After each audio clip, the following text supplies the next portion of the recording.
Assalamualaikum warahmatullahi wabarakatuh. Selamat pagi anak ibu semuanya. Ibu harap anak ibu dalam keadaan sehat dan selalu semangat.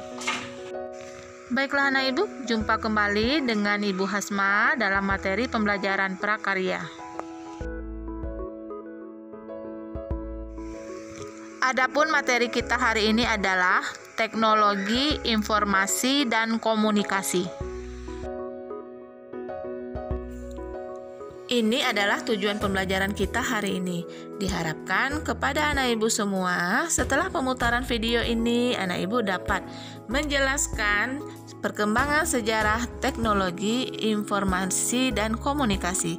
Selanjutnya, dapat menjelaskan media komunikasi kuno beserta contohnya, dan media komunikasi modern beserta contohnya. Sejarah teknologi informasi dan komunikasi dibagi menjadi dua zaman. Yang pertama adalah zaman prasejarah. Pada zaman ini, manusia mulai mengidentifikasi benda-benda yang ada di sekitar lingkungan tempat tinggal mereka dengan cara melukiskan di dinding gua tempat tinggal mereka. Kemudian, mereka berkomunikasi dengan dengusan dan menggunakan isyarat tangan. Pada zaman sejarah, mulailah diciptakan dan digunakan alat-alat yang menghasilkan bunyi dan isyarat, seperti gendang, trompet yang dibuat dari tanduk binatang, dan isyarat asap sebagai pemberi tanda peringatan terhadap adanya bahaya.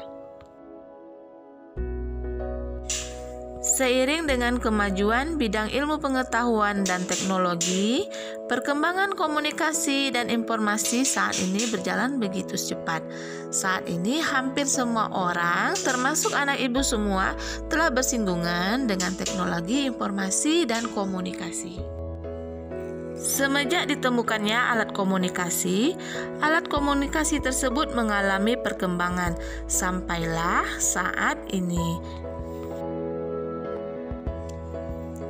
Nah, berdasarkan rentang waktunya ditemukannya alat komunikasi, maka alat komunikasi itu dibagi menjadi dua bagian. Yang pertama, media komunikasi kuno atau masa lalu, dan yang kedua, media komunikasi modern. Selanjutnya, kita akan membahas tentang apa itu media komunikasi kuno atau masa lalu dan media komunikasi modern.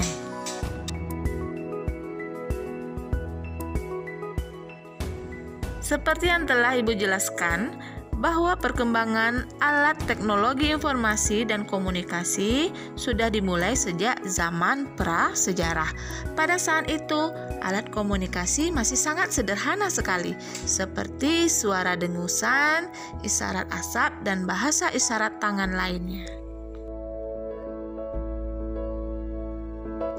Nah, selanjutnya kita akan membahas beberapa alat komunikasi tradisional pada masa kuno. Di antaranya, yang pertama adalah kentongan. Kentongan digunakan di Indonesia sejak zaman kerajaan seperti Kerajaan Surakarta, Demak, Yogyakarta. Salah satu fungsi dari kentongan ini adalah untuk memberikan informasi kepada masyarakat bahwa telah atau akan terjadi sesuatu. Pada zaman yang sedikit lebih maju, manusia sudah mulai memakai bahasa tulisan sebagai media komunikasi. Media yang digunakan untuk menulis surat adalah seperti daun lontar. Selain itu, ada juga yang menggunakan kayu, bambu, tulang binatang, rotan, dan lempengan batu yang dikenal dengan nama prasasti. Selanjutnya adalah lonceng. Seiring perkembangannya teknologi komunikasi, pada masa modern ini lonceng sudah jarang digunakan. Meskipun demikian, ada beberapa tempat masih tetap menggunakan, seperti sekolah yang menggunakan lonceng sebagai tanda pergantian jam pembelajaran. Dahulu, bunyi trompet ini digunakan sebagai alat komunikasi untuk menandai dimulai atau berakhirnya kegiatan tertentu. Trompet ini juga digunakan saat masa perang yang mana menandai perintah atau pergerakan suatu pasukan. Selanjutnya adalah burung merpati. Merpati pos adalah burung merpati yang dilatih untuk mengantarkan surat atau pesan. Merpati merupakan salah satu jenis burung yang cukup pintar, memiliki daya ingat yang kuat. Dengan sifat-sifat tersebut, surat yang dibawa merpati pos pasti sampai di tujuan, atau sangat kecil kemungkinan surat tersebut nyasar. Banyak lagi alat komunikasi masa kuno atau masa lalu yang dapat kamu ketahui. Oleh karena itu, kamu harus rajin membaca. Sejarah perkembangan komunikasi tidak akan pernah terlepas dari kemajuan teknologi dari dulu sampai sekarang. Semenjak tahun 1960-an hingga sekarang, teknologi semakin berkembang sangat pesat.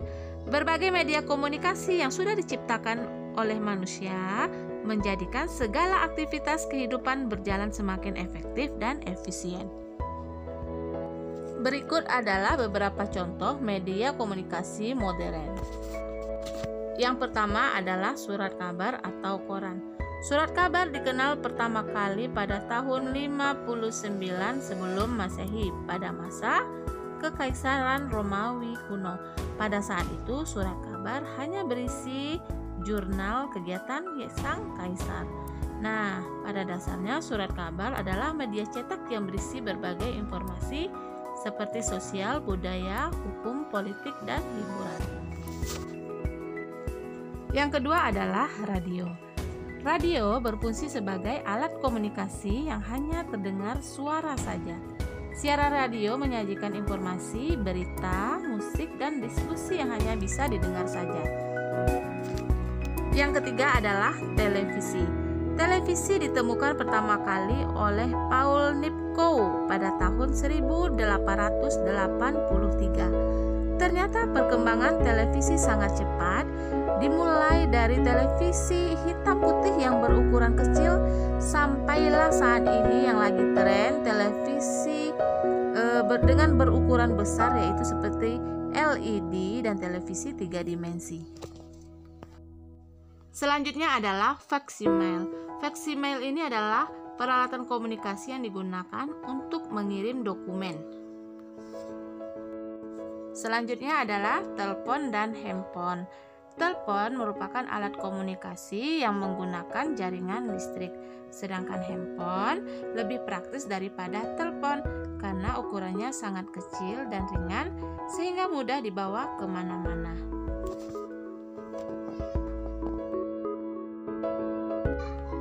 Baiklah anak ibu, sebagai tugas akhir kerjakanlah latihan berikut ini. Carilah 5 alat komunikasi kuno beserta fungsinya dan 5 alat komunikasi modern beserta fungsinya yang berbeda dari video pembelajaran kita hari ini. Demikianlah pembelajaran kita hari ini. Ibu ucapkan terima kasih atas perhatiannya. Assalamualaikum warahmatullahi wabarakatuh. Selamat pagi.